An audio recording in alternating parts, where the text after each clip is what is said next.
पुणे अत्याचार प्रकरणावर गृहराज्यमंत्री योगेश कदमांनी पत्रकार परिषद घेतली आहे। पोलिसांकडून आरोपीचा शोध सुरू असल्याचं गृहराज्यमंत्री योगेश कदम यांनी स्पष्ट केलंय। तक्रारीनंतर लगेच आरोपीची ओळख पटली। आरोपीला लवकरात लवकर अटक केलं जाईल असं देखील कदम म्हणाले। पोलीस अलर्ट नव्हते, हा आरोप चुकीचा आहे। कदम पोलिसांनी स्वारगेट बस स्थानकात गस्त घातलेली होती। सुरक्षा रक्षकांकडून हलगर्जीपणा झाल्याचं देखील गृहराज्यमंत्री योगेश कदमांनी स्पष्ट केलंय। अर्ध्या तासाच्या आत आरोपी आयडेंटिफाय झाल्यानंतर त्याने आरोपीला आपले पोलीस कर्मचाऱ्यांनी आरोपीला ट्रॅक करायला सुरुवात केली आणि जसं त्याचं लोकेशन सापडेल तसं त्याला फॉलो देखील केलं गेलंय।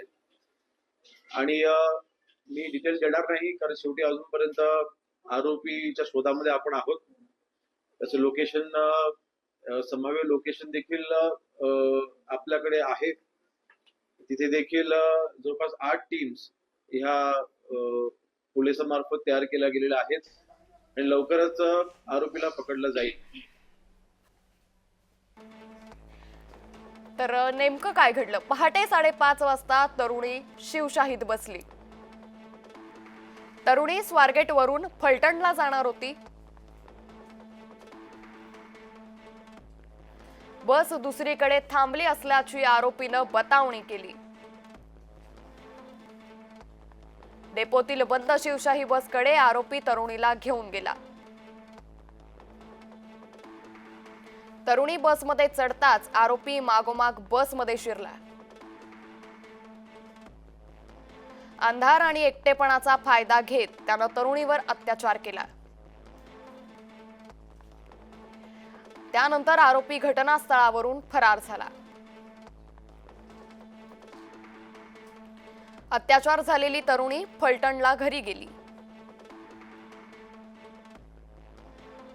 कुटुंबियांसोबत येऊन पीडित तरुणीनं तक्रार नोंदवली।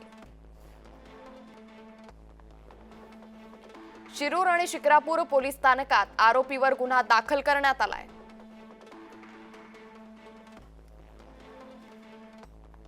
आरोपीच्या शोधासाठी 8 पोलीस पथकं रवाना करण्यात आले।